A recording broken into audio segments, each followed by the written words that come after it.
What's up, guys? Bigg Vic back with another video. Today we in cruise mode right now. I'm a little stuffy, right? Sinus is acting crazy right now. Getting over a little cold. I want to answer a few questions that I'm getting in the comments, and just some of the questions that I see quite often. One of the biggest ones is, would I recommend somebody starting a box truck business on the weekends? Now, I'm not sure exactly what you guys' perception is of the box truck business or starting a box truck business, but typically how freight runs is Monday through Friday, right? And if you're talking about doing Amazon relay, yes, Amazon runs on the weekend, Saturday and Sunday, but they don't pay enough money to where you could sustain a box truck just working on the weekends with, like, the expenses that it takes to run a box truck. Insurance, number one. Then I just had somebody ask me, how could they start a box truck business with $5,000? Like, no. It might be $5,000 just to put down on insurance, but you don't even have a truck yet. So the expenses could get crazy. It can get crazy starting this business. Like, I really feel like when I started, I'm not gonna say I got lucky, but I did start at a time where it wasn't as popular as it is now, and then prices started shooting up once people started getting wind of the amount of people that were looking for trucks, and the dealers started picking up on it, like, oh, these trucks are in demand right now. Let's jack the prices up another 30 grand. They want them, they'll buy them. That's the perception that started happening, during that time. But there still were a few smart people out there that went and bought trucks cheaper. Even if it was older model trucks, they bought those trucks cheaper, and they didn't have as much expenses starting the business. Like me paying 10 grand for my first truck. Like my second truck, remember I told you guys my second truck was 37 grand. And I met a guy, shout out to Kev out there in Tennessee. Kev was like, bro, I paid like 20-something thousand for my truck, like, not too long ago. And he went back to the same dealer, and the price had went up another 15, 20 grand from the same truck he had bought previously. And the crazy part about this industry, like this whole trucking industry, you can't go to a Kelley Blue Book and look at prices and seeing what a vehicle is worth. There is no Kelley Blue Book for commercial vehicles. Like, you can do that with autos, cars, and SUVs. You can get around what the prices are worth, but there is no Kelley Blue Book for these commercial vehicles. So the price is basically what you say the price is and what you feel like is worth. Let me hit on this real quick. This for the content people. This for the people that create content like myself, right? Some of you guys have channels out there that watch me, and you're creating content, right? The bigger your audience gets, the more you're gonna probably run into this problem. It's not even gonna really be a problem, but it may be a problem to you depending on who you are, right? And how you take incoming messages or content that's created around you, right? We live in this funny world. I was watching this documentary on Hulu. I think it's called The Age of Influence. It's like a series of different influencers, right, that dealt with various different things. And in one of the episodes, I saw this guy. Now, what this guy does is he has like 10 laptops set up all day. All he does all day long is look to get people to engage with him in negativity. That's his job. That's what he does. So he might be one of them guys that jumps in your comments and just says something stupid to get you so heated that you respond back and you get into a whole engagement back and forth with this guy. And while you're going back and forth with him, he is enjoying it. This is all he does all day long. He gets a kick out of doing this. That's why you won't really see me engaging back and forth with foolishness. See, typically, people that don't know how to create content, or people are really not interested in watching you, you have to talk about other people to make yourself seem more interesting. And that's big on like YouTube and social media now. People have entire channels just based around them talking about other people, right? There's nothing interesting about them, so they create content about others. The weirdest thing. Like, but it's something that's similar to like the what was that magazine that used to be out? They used to have it at when you're checking out at the at the grocery store and that magazine was up, the National Enquirer, I think that's what it was. Like, there was always something weird on that magazine to make you be like, what? They said, who did what, right? So you have these people that nobody's interested in them, so they'll go find the popular people to talk about.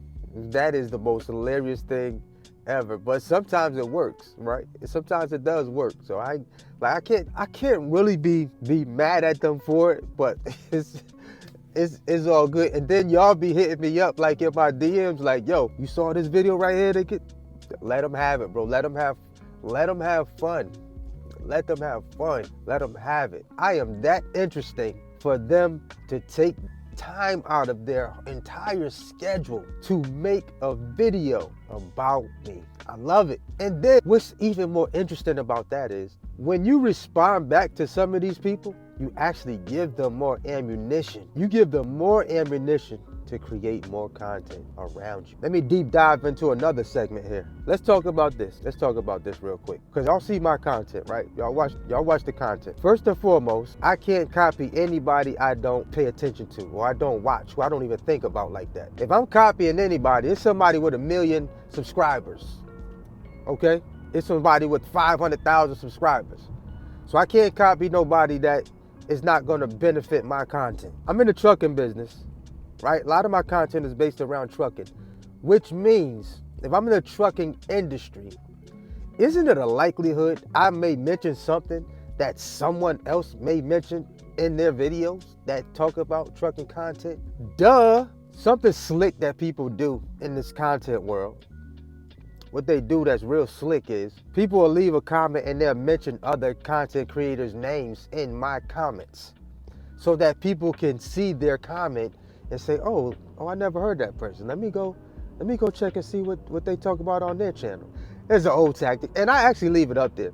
If I help them get some more views, get some more views. By all means, have fun. I could delete the comment, but I don't. And I don't even respond to them. Why? Because the people that know, they know. So I don't have to respond back to a lot of that nonsense. Most of y'all jump in there and take care of it for me.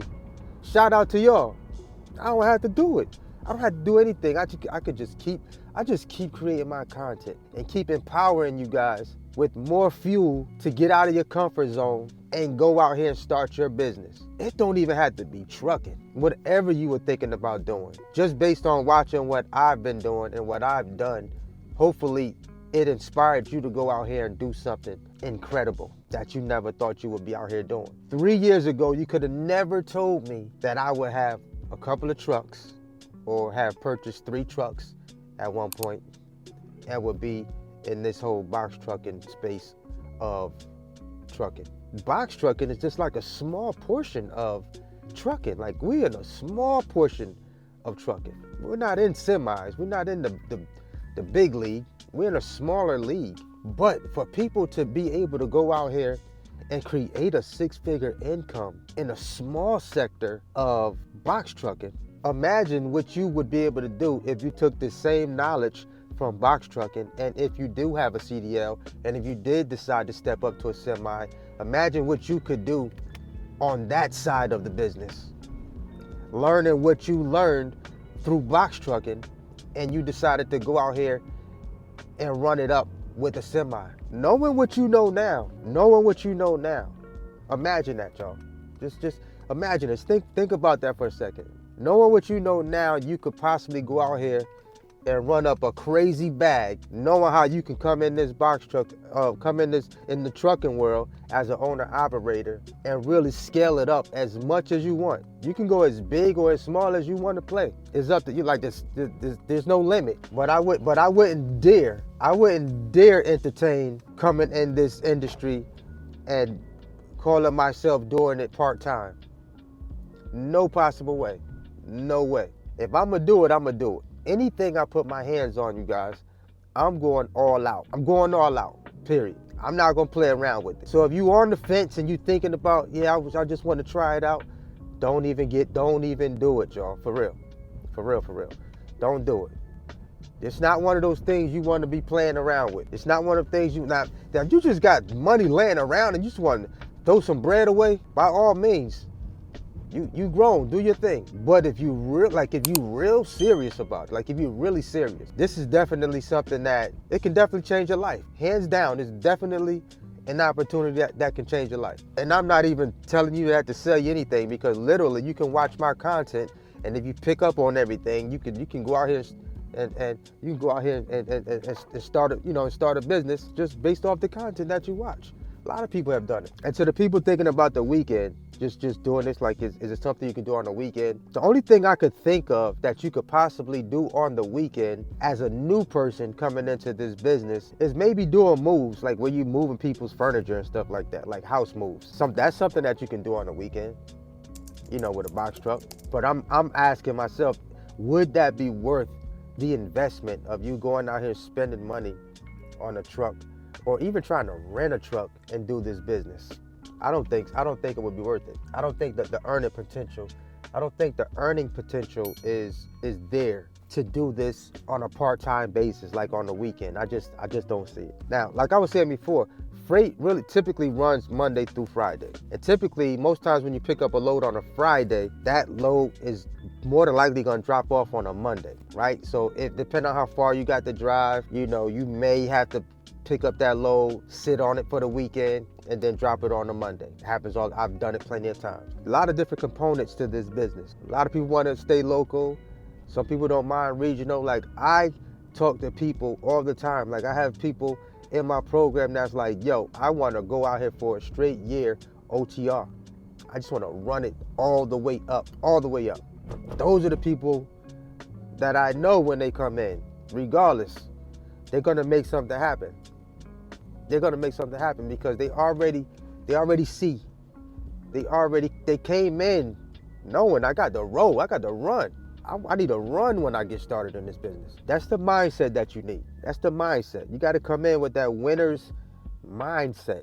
You come in with decent credit, your mindset right. You come in with a plan, and you're ready to execute. This could potentially work for you. I believe you can do it. Like I always say, there's a lot of ways to make money in this world. All you need is one that actually works. To change your life forever. Just one. But yeah, listen, if you want to add anything to this, drop it down below in the comment section. You're more than welcome to express your thoughts. Down in the comment section, for real, for sure. That's what it's there for. I got a lot of new subscribers. Shout out to the new subscribers. Shout out to the new members. Shout out to my Box Truck Freedom Academy fam. Shout out to the content creators that are actually out here helping the community and actually doing something, to educate the people in this space that we're in. But I'm only talking about the ones that don't talk about other content creators. I'm talking about the ones that actually focus on content that's helping people, and not the content that's talking about everything everybody else is doing.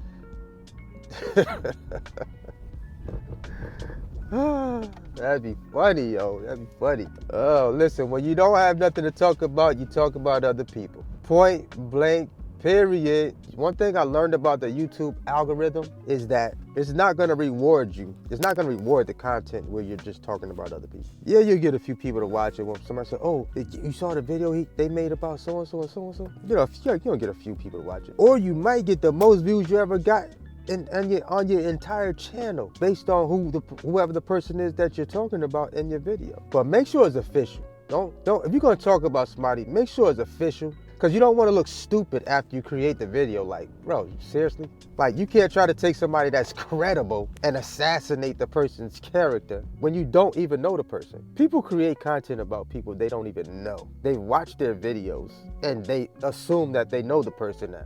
If I can't be the man, why not talk about the man? All right, y'all. It's the homie Bigg Vic TV. Let's go. Let's get it. You already know what it is. Always hustle. Never stop growing. Till the next video. Let's go, let's get it, let's eat, baby.